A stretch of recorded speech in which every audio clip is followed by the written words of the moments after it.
All right, team, do you think we should get started? I Looks like think we've got a good number of people here. Awesome. All right, well, welcome everyone to our session, the cybersecurity session today. We had a lower number register, but our participants have gone up, so it's super exciting to see everyone here.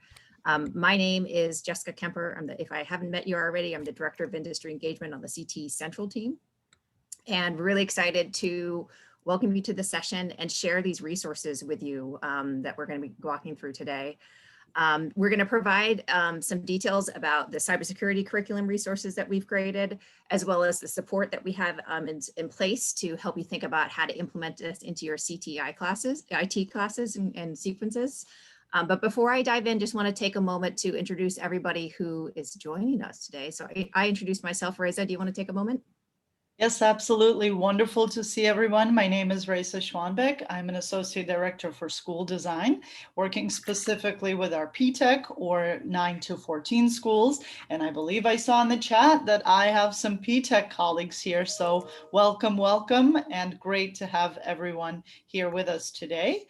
Next, I'm going to pass it over to Amaris or to Damiano. Please take it away. Hi, everybody. My name is Damiano. I'm the CT director over at the Brooklyn STEAM Center, where we're starting a new cybersecurity platform. But for the purposes of this presentation today, I'm with you as one of the members on the team that consulted from the educational standpoint about what should be in the cybersecurity curriculum foundations course. And I was joined by a colleague of mine, Amaris, who teaches over at Queens Technical High School, who had a very vital role in making sure that all of these things were 100% relevant and impactful for the student experience. Currently, he's not in the session with us, but if he joins us, we'll happily give him the floor.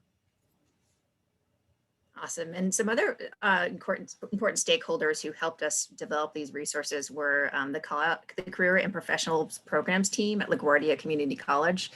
And the team member who did a huge amount of the heavy lifting, who's not here today, was our industry expert and industry partner, Chris Livingston, who during his day job is the Director of Cybersecurity at Standards Industry. So we were really excited to have him leading this work with Damiana and Amaris's really important contributions, because it really gave us perspectives on what industry experts and people in the field are using. So moving on to the next slide.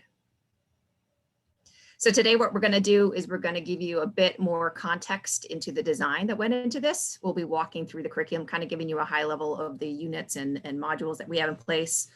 We'll of course set aside some time for questions and answers, share out on a few upcoming opportunities, and we also will have an exit ticket.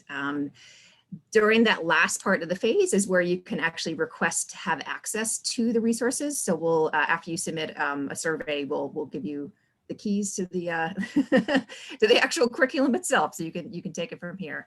And just want to take a moment to note, we did this in the beginning for anyone who joined in late. The target audience for this session is for CTE IT teachers and staff who are involved in CTE IT programs. So a lot of this, the resources really will make most sense to those particular teachers. It's not to say that we're not welcoming anyone else, but we did want to take a moment just to make sure that you know that. And if my colleagues could put the link in the chat box there, if you decide for whatever reason that this may not be the right session for you, we're going to show you the other sessions that you can join right now. But feel free to stay. You're more than welcome to.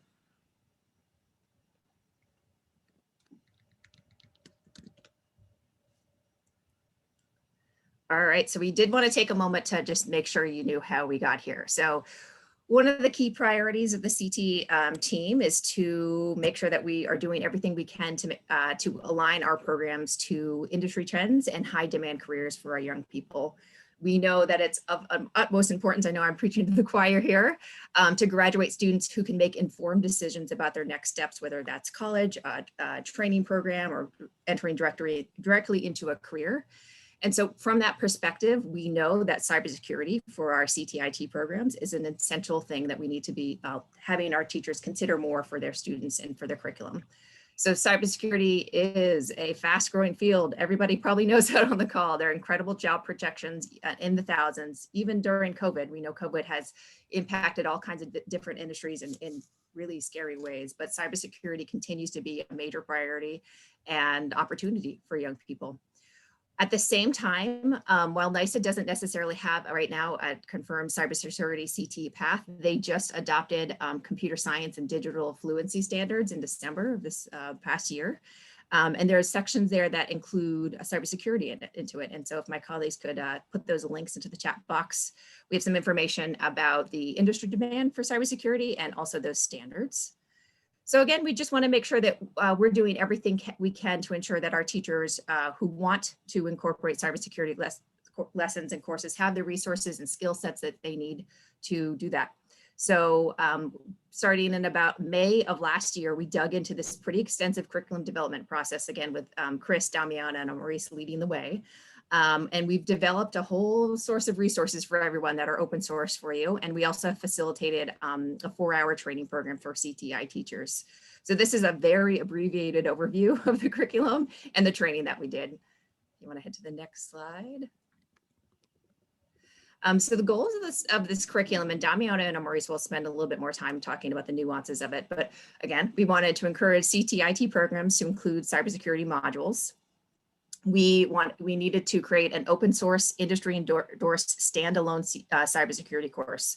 So the course that we have the resources for it covers 108 hours of content that's aligned with industry trends. And that can be either for 1 year for single programs or 1 semester for double programs. The course can be taught sequentially, or you can pull out certain units for a specific application into your existing curriculum. It's intended for 10th, 11th, and 12th graders.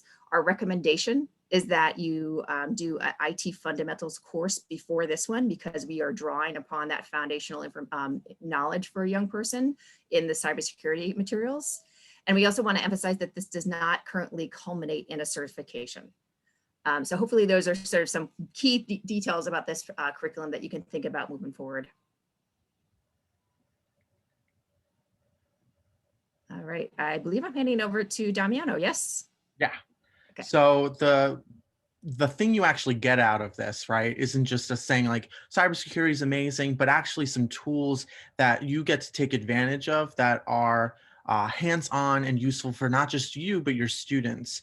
And so the available resources to you that you can request at the end of today's session through our exit ticket is a comprehensive digital curriculum that covers that span of 108 hours.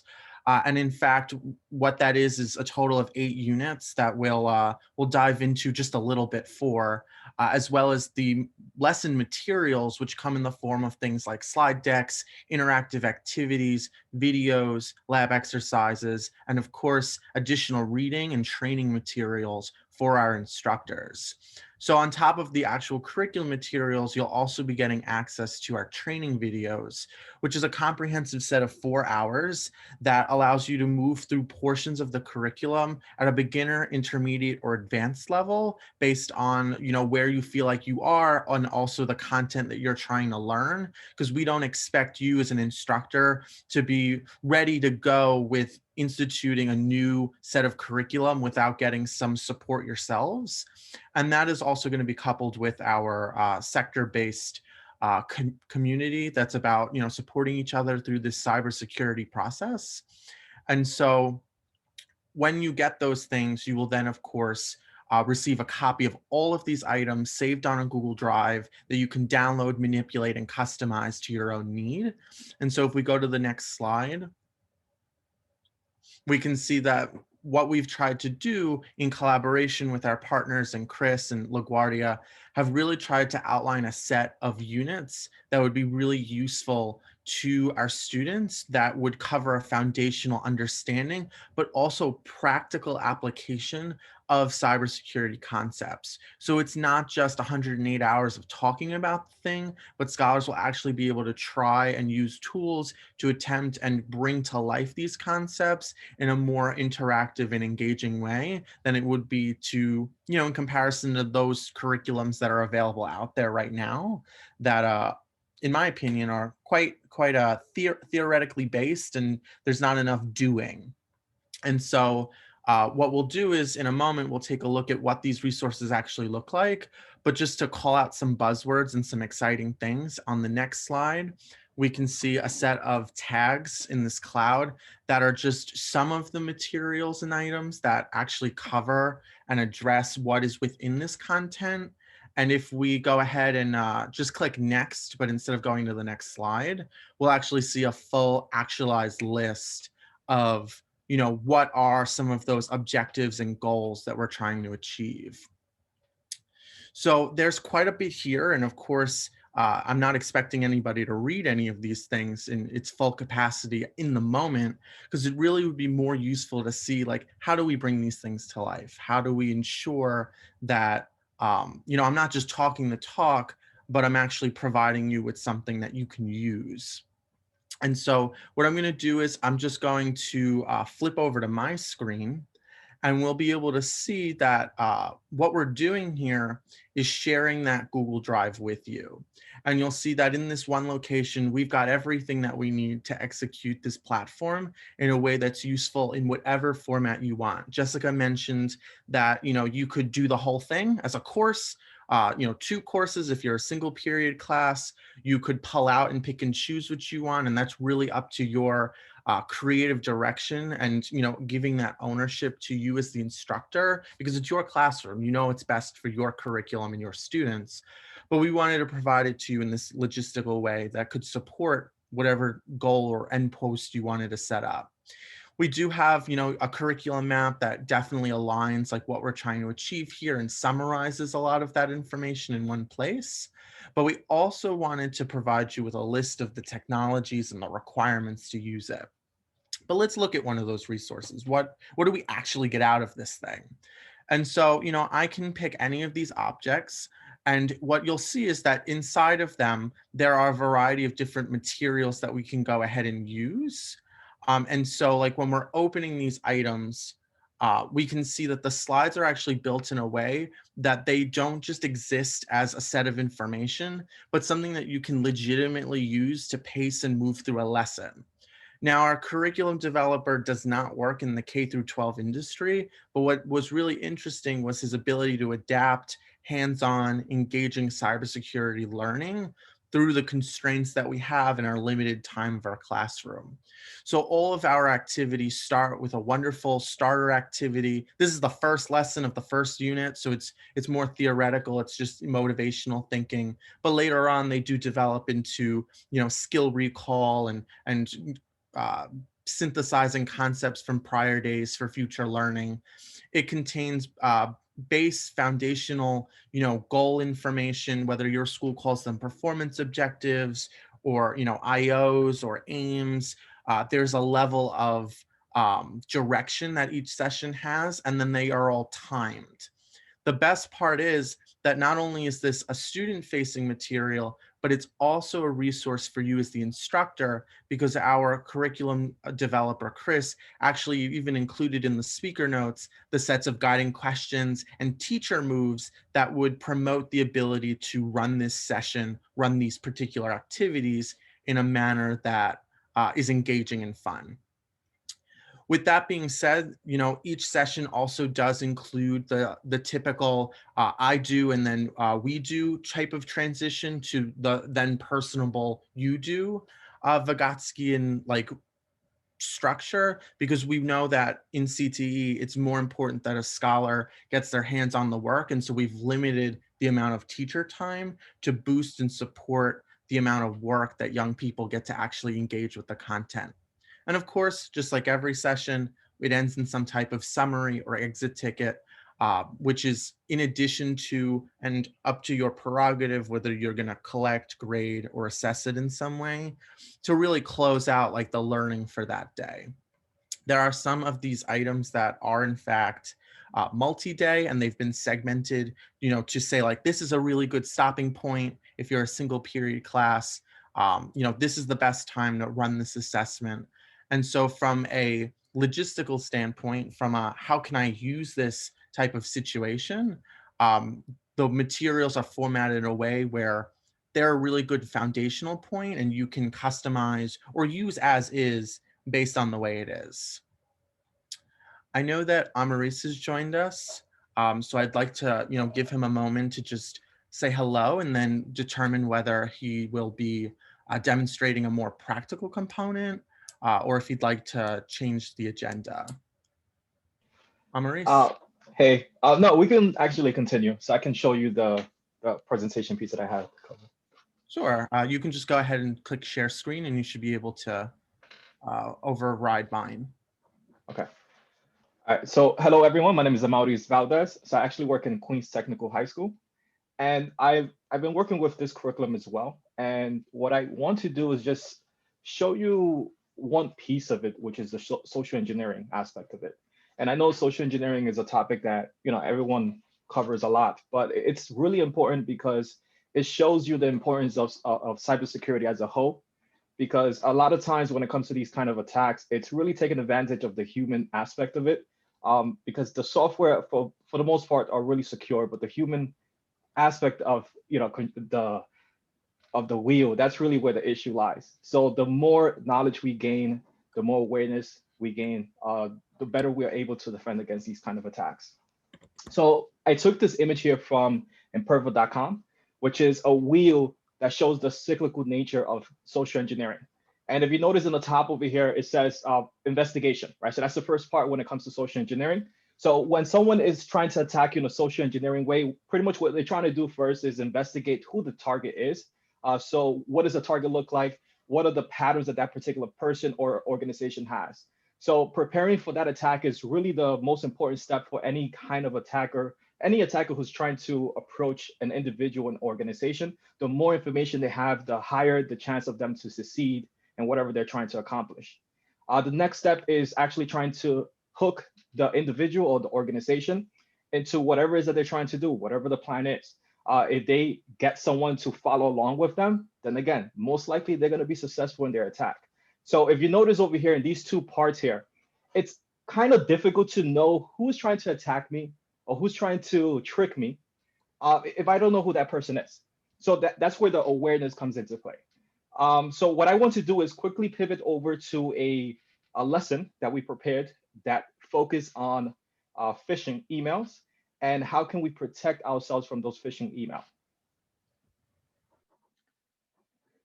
So this is one of the lessons, this lesson number 4 in the phishing email case study. And as Damiano already mentioned, we have the structure here. Pretty much every single lesson follows the same structure, which is the first part is do now. When it comes to the do now, we really want the students to think about what it is that they're doing, trying to connect different activities that they have done in the days prior, or even just bring in information that they already have. For the most part, we all use emails. We all have been tricked. For the students, let's say they use Instagram. And right now there's a trend where people are telling other Instagrammers, listen, give me $500 and I turn it to $2,000, right? So that's a form of phishing, but not an email, but more of social media, right? But they still have some kind of background knowledge when it comes to these kind of attacks. Maybe they don't have a term for it, but they have some kind of experience. So when it comes to the do now, pretty much what we're trying to accomplish with the do now is trying to elicit those experiences that they have and try to connect it to what we're about to cover. And if you notice over here in these do now questions, we have 3. We really want the students to share out just different things related to cybersecurity and why it works or why we need to be aware of these things. So for example, so what are some tools that may be effective in identifying malicious link, right? So, or attachment itself. And that's really trying to get them to think about, all right, so I know in the past someone told me I can actually use this tool, so let me bring it up to the class, right? So this is pretty much what the do now is.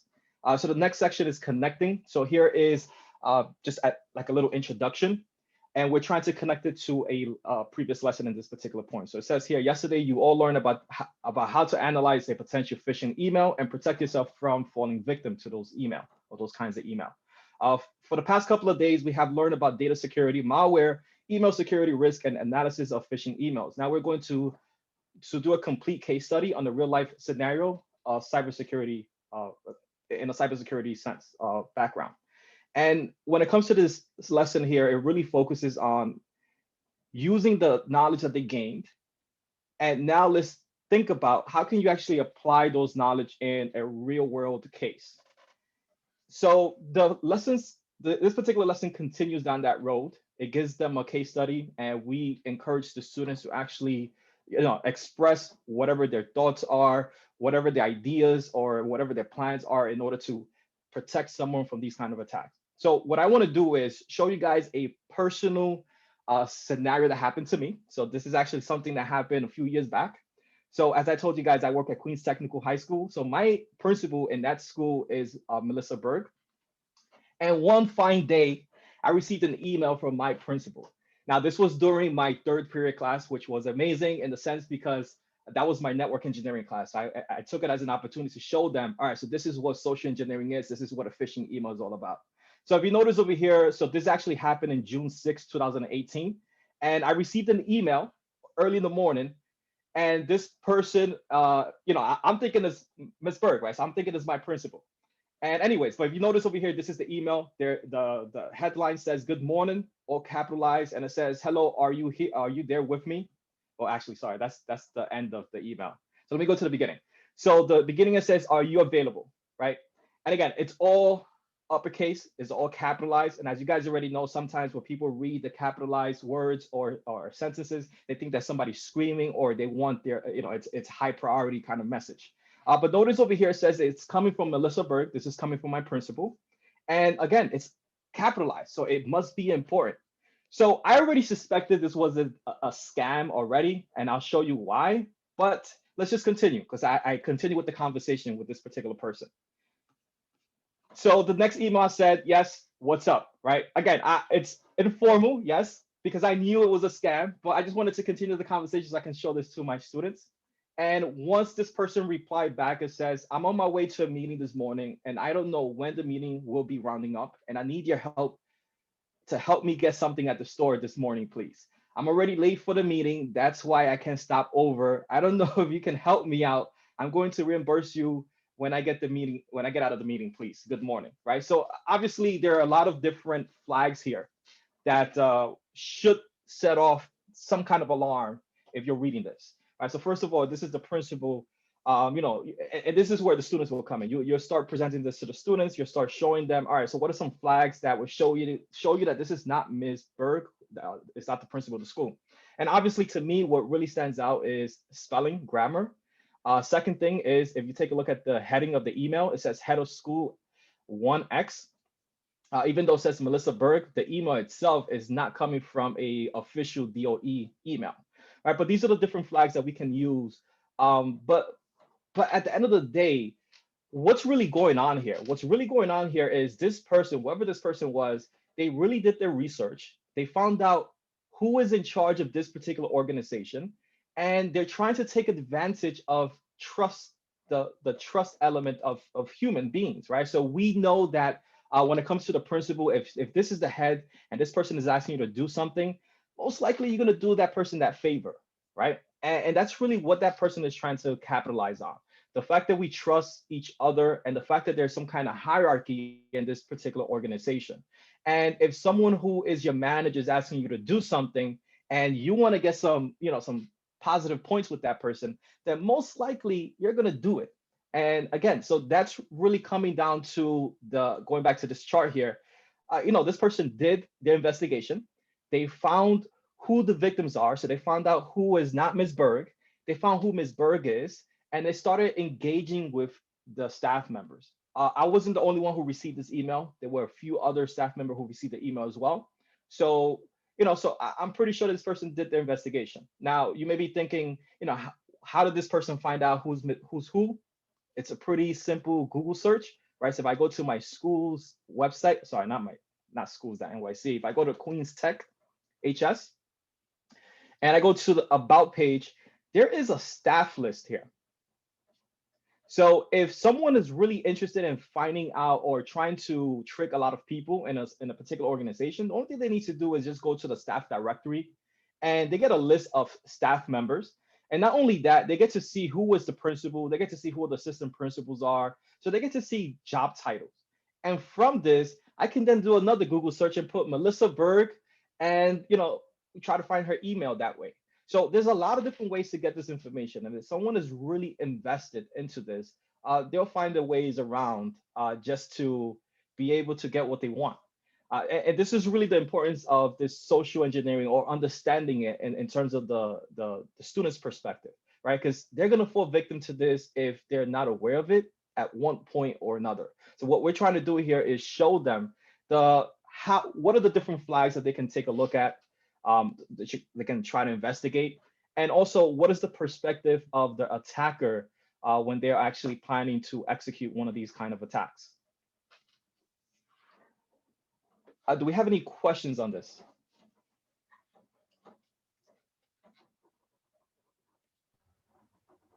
All right, so going back to the lesson then. So when I go back over here to slide number 5, this is the case study that this particular lesson has. And it says the following. So the head of finance in your company sent what looks like a potential email to your chief information security officer. The chief information security officer has asked you to investigate the email and determine if it's a phishing email. Additionally, the head of finance has asked the CISO what can be done to prevent these type of emails from being sent again. The CISO wants a summary of what happened, how it happened, and what security controls that can reduce the chances of phishing emails hitting the inbox of the head of finance and anyone else in the company. The CISO wants a report presented to him and the head of finance by the end of the week, right? So this is the case study that the students are presented with. And obviously I showed you a real life example of something that could go wrong. And in this email case, the one that happened to me personally, the one that happened to our school personally, what that person was asking for was gift cards to be sent to that person. So they wanted us to go to the deli, buy a gift card, scratch it out, and send them the card number. Obviously, they're not going to send us any money back. But still, that was what they were trying to do. But imagine if they wanted something a little bit more. Imagine they wanted the records of the students. Imagine if they wanted to have the medical records, or they wanted to get more information about the staff members, right? So if you trust, if the email that you receive, you believe is legit and is actually from a higher up, and that person is asking you to give them some personal information about an individual, that can have some kind of really bad consequences. And that's really what this case study is all about. It's about trying to get the students to really think about what are the consequences of this, and also how can they prevent it and how can they spot it. But most importantly, how can they explain the importance of this in a layman's term? So how do you simplify this complex topic in a way that someone else who is not into technology can really understand it, so that they can really see why this is important, right? So getting the students to explain it in their own words, I think that's really the goal that we have in this whole curriculum. We're trying to take really complex topic and trying to simplify in a sense where our tech students can actually understand and be able to relay the information to other people, and also be able to execute and actually do these kind of attacks, so that they can see what the attacker side is all about, so they can defend it as well. Thank you. That's all I have. Let me stop the presentation. Yeah, and so as we transition over to the next section, we would love to hear if the audience has any type of questions, or just want to add to the commentary of the nature of this work. So that way we can, ensure that you get any concerns or issues on your mind addressed. You can feel free to either write that directly in the chat, but you may also choose to unmute at this time. Hi.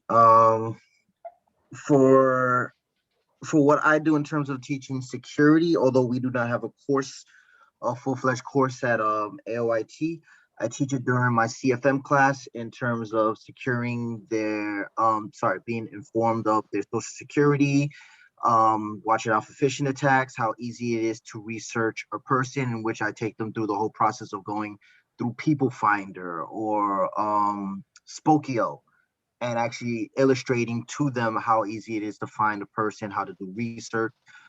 Next level of lessons I've gone through is, which I pretty much gone through the process of telling them how much your social security worth is on the net, and how much would it cost to get a full picture of you and impersonate you, and then how easy it is to just bring it all together. So when it comes to cybersecurity threats, as what I've been doing, like I said, it's just a little part in terms of the finance aspect, but I have been trying to work with students on the threat aspects, and there's just a lot of content there to go over.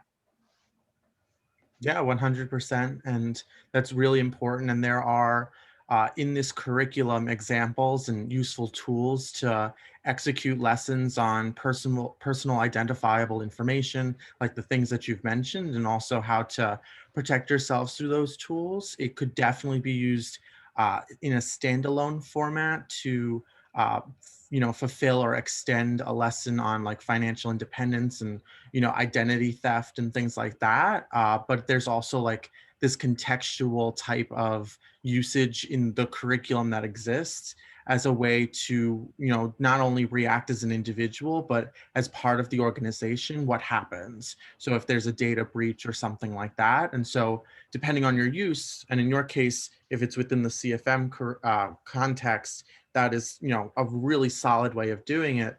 But if you're also looking at extending other things, you could definitely integrate it in a variety of different ways. There's also a question in the chat about, our opinion as curriculum designers, if this would go hand in hand with a networking course.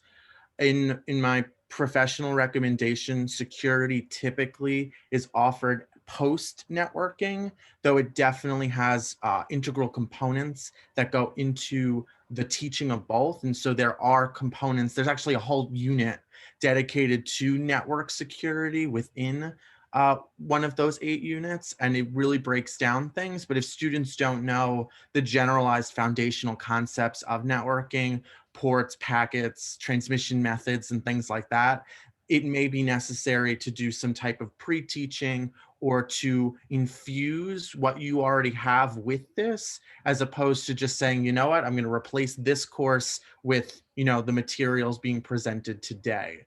So in terms of the recommendation for that, which is why we, purport and push out that there definitely should be an IT fundamentals course prior to the execution of this class, is that in that ITF, that information technology fundamentals course, you're doing things like computer hardware, software, applications, and basic networking. So that way students don't feel like they are always being hit with new terms and vocabulary, and they can focus on the new process, the new set of security information that then gets overlaid on top of everything else.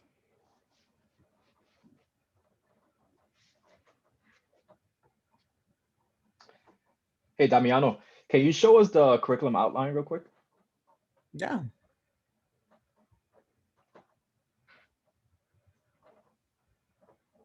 So I just want to add a few things as well. So when it comes to cybersecurity, we all know that it's a very broad topic. So really what we're trying to do here is, trying to look at it from a perspective of not having the students be certified at the end, but having them become proficient in cybersecurity. That way, if they decide that this is what they want to do and they go to college or, decide to go into the workforce, they will have a better understanding as to what pathway, which career pathway is best for them.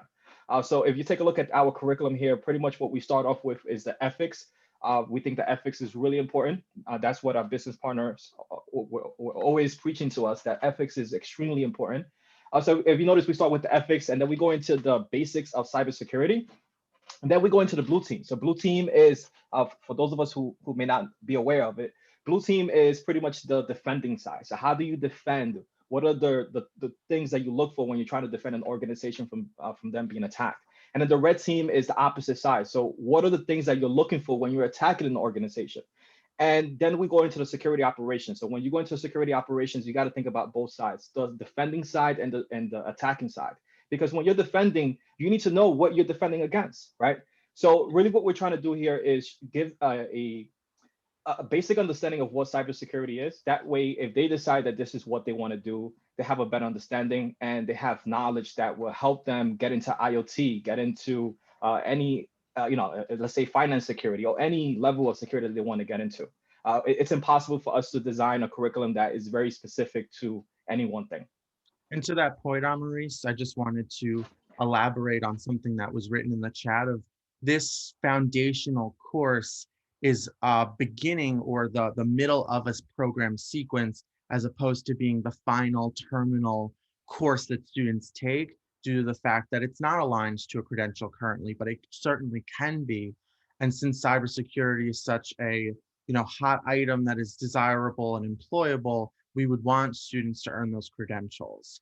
I also wanted to take a moment to answer the additional questions in the chat. And so Michael asks, is there specific examples or recommendations of an existing curriculum for the IT fundamentals course that has been recommended as a prerequisite? Although there isn't a readily available curriculum to you in regards to this, the CompTIA IT Fundamentals certification is a great, foundation for designing courses in that way. They are coming down the pipeline through their cyber prep program for developing curriculum in a very similar manner to this for their credential and what it means to be a baseline IT professional.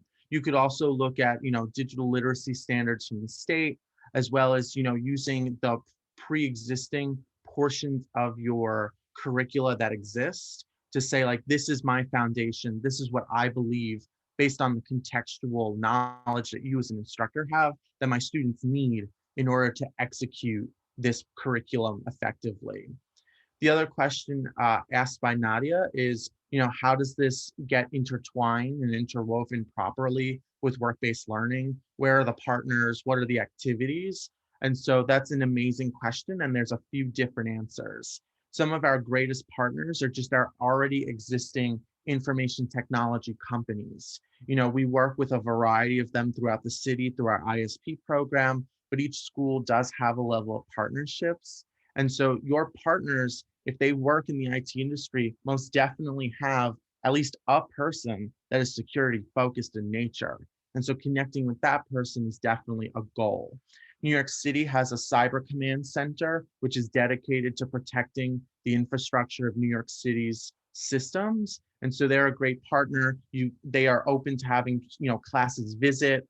They've done many guest speaking opportunities.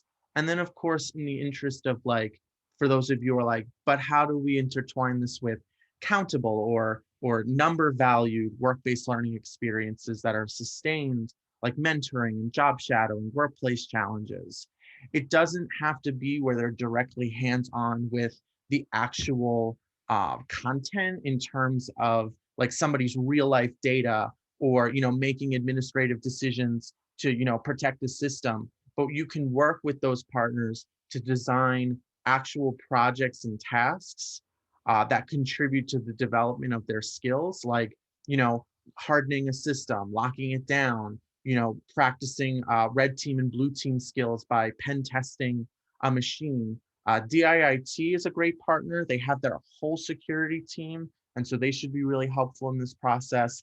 And then of course, if they're really doing some type of internship based item, they might not be able to, click the buttons and change the system, but they might contribute to, policy planning, revising security plans, beta testing, configurations and seeing what the effect on a system does. So there's a variety of areas, and it really depends on what you decide to pull out of this curriculum, either part or in whole, and saying, where does this align with the partners I have to provide opportunities for students to practice and continue to develop their skills.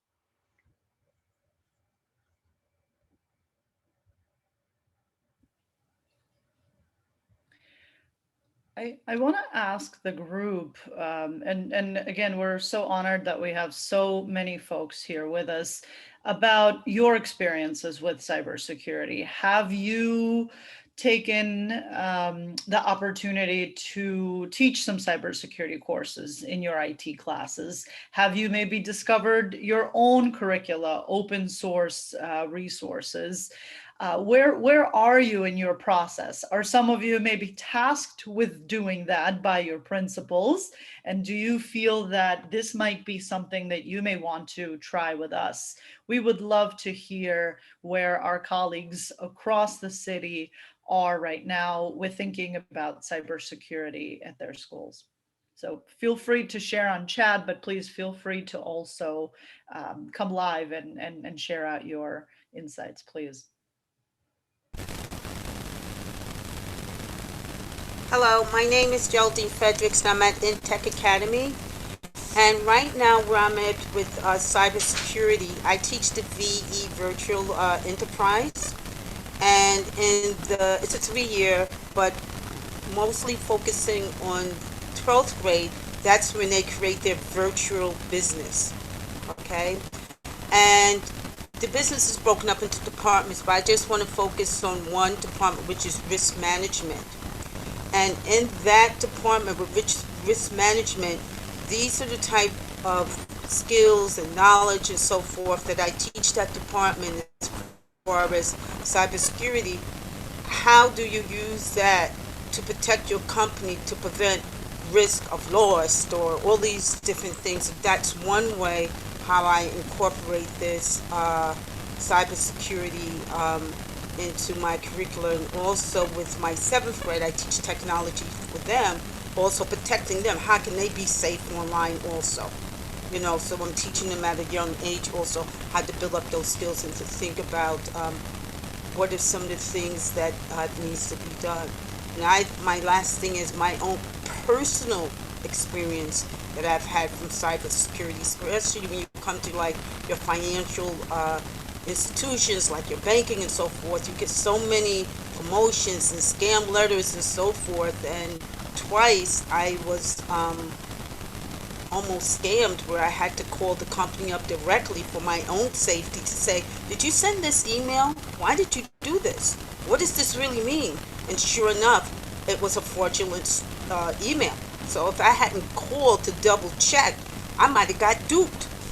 So, you know, so I use that as my experience also when I'm teaching how it is to be safe. Thank you for sharing that.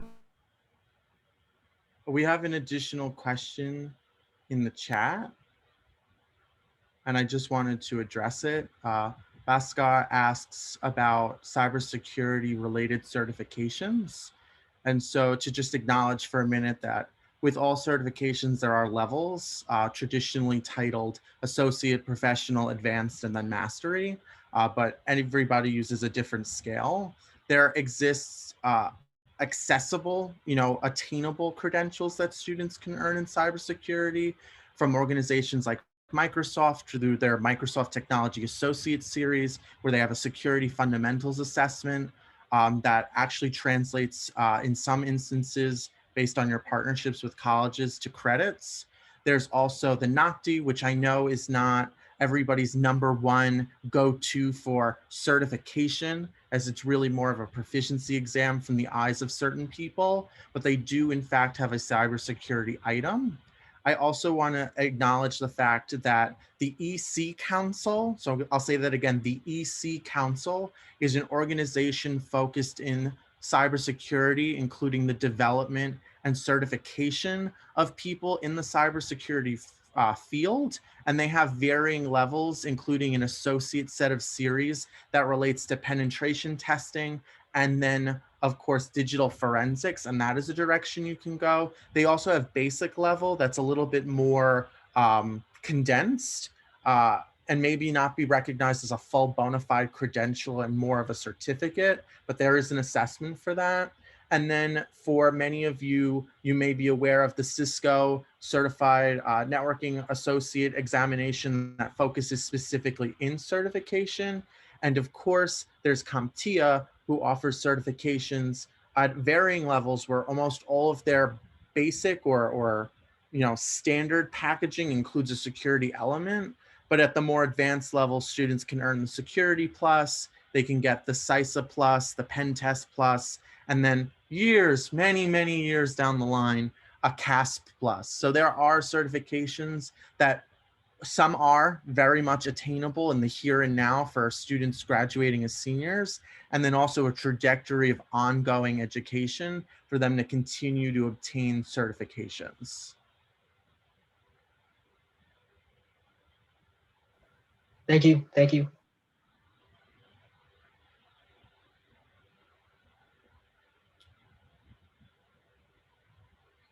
I think with that being said, I also feel like that is a good transition point to how we can continue to learn together. And so Evelyn in the chat is explaining how, they base their work off of those industry recognized certifications. And we don't want you to have to do that alone. So we have a few upcoming opportunities that are, supported and directed towards the development of not just student materials, but teachers as well, because we know that as much as we, want to push this as an initiative to move forward, it will only be as effective as the confidence level of our instructors. So it would be unfair and extremely unwise of anybody to start a solution protocol that assumes that teachers will just know what we're talking about. And so that first opportunity relates to bringing us together. And so we'll be starting a cybersecurity CTE teacher group that's really based on the initiatives and goals set by the group. We can focus on enhancing your skills through professional development, where we learn from each other and bring in industry professionals. We can collaborate and actually build or enhance the existing curriculum that is there and make it more personable and useful for New York City specific students. So that way it is in most definitely a contextualized format. And of course, for those of you that are like, I want to make a course, I want to make a sequence. For cybersecurity down the line when funding maybe one day becomes available and, you're up for program approval, you not only feel confident with your decisions, but you have a backup of set and support. So that way you can make those actions in a meaningful and powerful way. Because there are programs, there are codes that allow us to identify our end product, our job readiness platform for our program of preparing students for these cybersecurity roles. And we can do that most effectively together. And so right now, our session 1 is set to be held after school on Monday, February 22nd, after we come back from break. We really wanted to avoid CTE office hours and the other wonderful opportunities that Central offers after school. And I don't know about you, I love what I do, I love all of you, but I don't know if I want to work on a Friday that late. So we thought Mondays would be okay. I will pass it on now back to Jessica though, just to include any additional information, as well as our other upcoming opportunity that's for students. And then we'd be happy to take any more questions or commentary you have. Yeah, I think you covered it for the teacher gathering. So Reza, if you want to move to the next slide. We also have another student-facing opportunity that we wanted to share out with you. Some of you may already have heard about this organization, Experience America. They are an organization that does all kinds of work-based learning opportunities connected to the tech and STEM fields for young people. And last year, we had a student participate in this 5-day boot camp around cybersecurity. And they're offering it again this year from March 29th through April 2nd, so during the break. We had really great experiences with a student who participated last year, so I feel like this is an incredible opportunity. They have all kinds of different resources that you can look into. So if someone could actually go ahead and put those links into the chat box so the attendees can get a better sense of what this experience would look like. There's a video, you can take a look at that registration form. It'll be roughly around 20 to 25 work-based learning hours. That could be an incredible opportunity for a young person. They do have info sessions for parents and guardians. If any of your students may want to, or you would want to join those, you can. The teacher-student ratio is 1 to 10, and there are some digital badges involved. So I do want to say that there is a cost to this, however, and the central team, unfortunately, is not in a place right now with our budget where we would be able to cover the costs. So just keep that in mind. But if you are interested in any more information about this, if you may have some students that are interested in getting involved, just shoot me an email so I can connect you to the right folks and keep you posted more about the payment structure. Damiano, what am I missing for Experience in America? Anything else you want to weigh in on? Just one additional thing that I wanted to add is that 1 to 10 teacher ratio is not a limit on the instructor, you, the audience who's listening right now, but that's the part of the experience. So for every 10 students, they will have an industry professional instructor for that group. So it's a very small group of students working with one person, as opposed to a group of 100 for one industry professional. They work with big organizations like the NSA, FBI, And because they like to customize it to the region, partners will be brought in from New York City to be more relevant to what they do. It's a project-based learning activity that really gets them involved in cybersecurity, but they do not need any prior experience.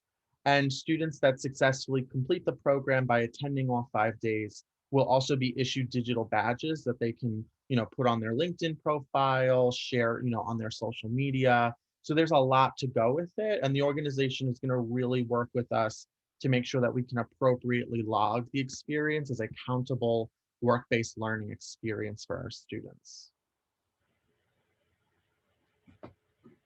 There's also no expectation about prior learning knowledge. So if a student has a lot of cybersecurity experience or none, they are equally welcomed into joining this experience.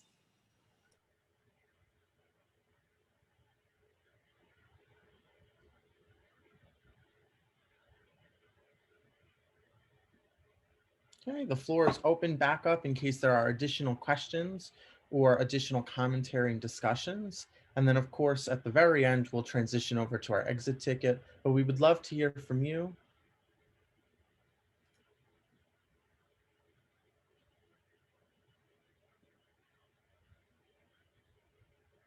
Can I just add something real quick? So I saw someone post a message about a lot of organizations getting hacked. Um, I don't know where you were coming from with that, what kind of perspective, but I just want to add that, yeah, so a lot of organizations are getting hacked, so your information is out there. So it is very important for us to keep that in mind, because we got to think about how do you protect yourself from getting your identity stolen, right? So make sure you have a password manager and make sure that you freeze your credit. That's really important because it is definitely out there, and it's very cheap to buy this information. You can go to the dark web and you can pay $15. You get a list of hundreds, thousands of emails and thousands of information about people, social security cards and stuff like that. So make sure that you guys protect yourself. And again, it's very important for the students to at least get the basic knowledge of this because it will affect them, right? So when it comes to your medical record, that most likely is out there. If you go to a small clinic, that is most likely out there as well. So please, please, please make sure that you have some kind of importance when you're speaking about this to the students.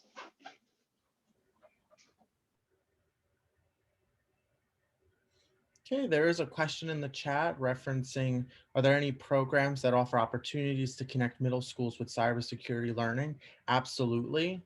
Although this content developed in the curriculum is not geared towards middle school age students, it definitely could be adapted to be useful for them, including the lessons revolving around cyber ethics, as well as simpler activities that involve the usage of like protecting one's information or configuring basic security settings for a student on their like mobile device, for example. There are also organizations out there that offer, usually through nonprofit agencies, cybersecurity activities and curriculum. The New York State Education Department has issued tentative digital literacy standards that include the breakdown of what skills and content should be taught in that grade band in terms of cybersecurity skills and tools. And then, of course, there are organizations like Cisco that offer self-paced as well as instructor-led cybersecurity courses that focus more on theoretical items as opposed to the practical. One of the issues with the buzzword of cybersecurity is that there are programs that say, oh, we're going to teach you cybersecurity, and it's really just simplistic, basic information. And we're trying to move away from that by giving students actual practical skills that make them employable as instead of just simply aware. There's also a question in the chat regarding the cost to those programs that I mentioned. I believe, if I recall correctly, that the Cisco Academy courses for those specific areas are free. You just need to be a registered member, and working with Maurice Zwicker over at Cisco can get you set up as an academy. In addition, a lot of the nonprofits, including things like Perscolis, usually and typically do not have a fee unless it's for an extensive or laboratory maintenance fee. And of course, if you design it for yourself, there's no cost except for your time. The curriculum also today has no cost. The training has no cost. This is for teachers, with teachers, by teachers. Mr. Pelzer is also asking a question about virtually controlled environments. So for those of you familiar with virtual machines and online environments that are easily managed and replicated, so that way if a student's asked to do a specific cybersecurity function like penetration testing or purposely making vulnerabilities in a system, there are resources out there. We are looking at solutions that are more centrally managed as well as teacher driven that you can take advantage of. But there are also websites, ones that Amaris could definitely speak better to than I can, like Attack Defender, that allows you to engage in those things. The EC Council also offers those types of things, but that has a cost to it. And then in addition, regarding cyber ethics and waivers, it's dependent on what you will actually do in the course, but if students have the ability to potentially damage or obtain information, it is highly recommended that students sign, as well as their families, an acknowledgement of the policies and restrictions set in place to protect both the student as well as others. And we could definitely visit with DOE Central to see if there's a legal review we could do to make sure that that agreement is well phrased. That's right. And just to emphasize that, I think that's such a good point. In our research, even ahead of starting on the cybersecurity curriculum, that actually emerged as a really great practice on the part of schools. And if that is something that we want to take up in our working group, we certainly can do that. And we have a head of a head of security, including cyber, in the DOE Central Team, someone who is also within legal. So that would be really a great consideration for us. So thank you for pointing that out, Mr. Pelzer. Can I just add a few more things? Sorry. You do. So a few things too. I think for far too long, we have deemed cybersecurity as a taboo subject. And because of that, the United States is way behind every other country who are taking this thing seriously. So I think it's important for us to keep that in mind. The students need to know this, because if the United States doesn't get up to par, at least with China, with Russia, with Iran, then we're pretty much done for when it comes to cybersecurity. So we can't say that, this is too much and our school don't have the infrastructure to protect ourselves from it. I think the school administration and every other school leaders, they need to step up the game. And we cannot focus on those aspects. As educators, we need to make sure that we move forward with this stuff and not hold ourselves back, not hold the students back. They need to know this stuff. When it comes to New York City, we have the Cyber Command Center here. And you need to ask yourself, we live in New York City. We're the most vulnerable population in terms of the United States, and we haven't been attacked yet. We need our students to protect ourselves or to learn this stuff so that we can continue to be here. And that's something that's very important for us to keep in mind. And again, please, this is no longer a taboo subject. We no longer can afford to say that our students are not capable or that students shouldn't learn this because X, Y, and Z. We need to step up and we need to make sure that the administration and the leadership has the proper security protocols in place. But that shouldn't be our concern as educators. And the other thing I'm going to add too is, so I've been partnering with Amazon, AWS, and another thing that's going to come, it's right around the corner, is deep fakes. And part of it is being able to copy somebody's voice and say things that person never said. So I can create videos, I can create audio file of me speaking, saying something that I never said is generated by the computer, by the artificial intelligence. So these are things that we need to be mindful about. So cybersecurity it's just technology itself. It is rapidly evolving in a pace that we can no longer afford to just stay behind because we don't have the proper infrastructure to protect ourselves. Yes. And just to answer another set of questions in the chat, Tanya is asking about the cybersecurity externship program through Experience in America. To clarify on that, the cost to cover the program does not exist from Central. Central is not providing funding to cover the experience. The primary two options are either to utilize school budget with what may potentially be remaining, and or have the student pay. It's an optional activity and it is not a requirement or something that students have to do. And therefore, that's the reason why this organization has a cost to it. So that way they can continue to operate their opportunities and get their instructors. But if a school is opting to pay, then the organization will provide a voucher code so students can register, and then they will send that purchase order request to the school to fulfill payment.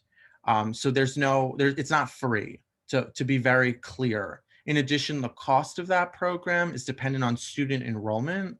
And so the more students that enroll, the cheaper the cost becomes. And so I just wanted to really highlight that because that's a really good question. I also wanted to address Mr. Pelzer's question in relevance to using Kali Linux within a school environment.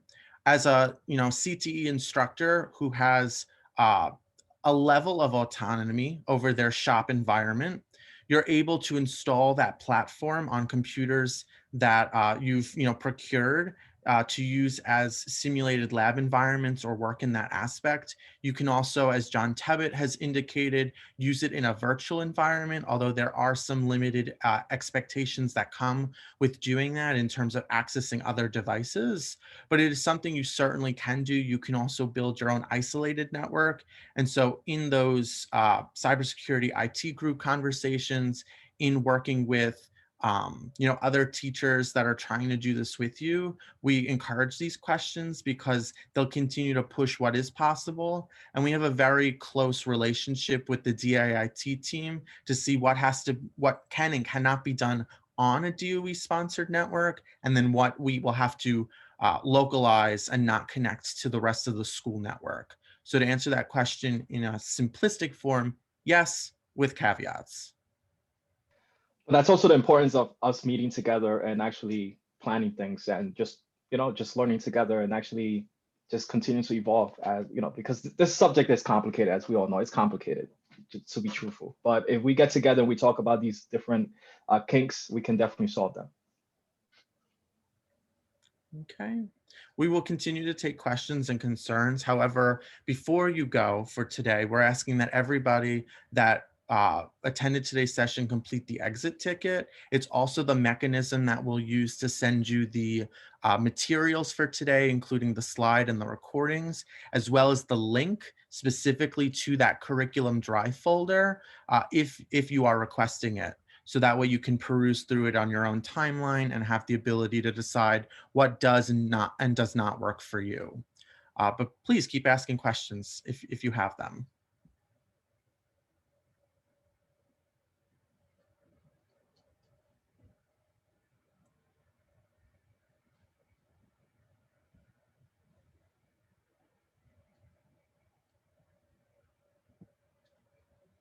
Okay, John asks, does anyone use Ubuntu or the Kali Linux version for Linux? Which version do they use, if at all?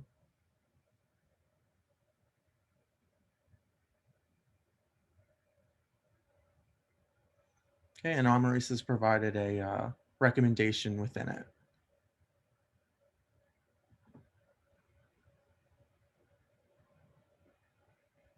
Okay, as a reminder, please ensure that you complete today's exit ticket.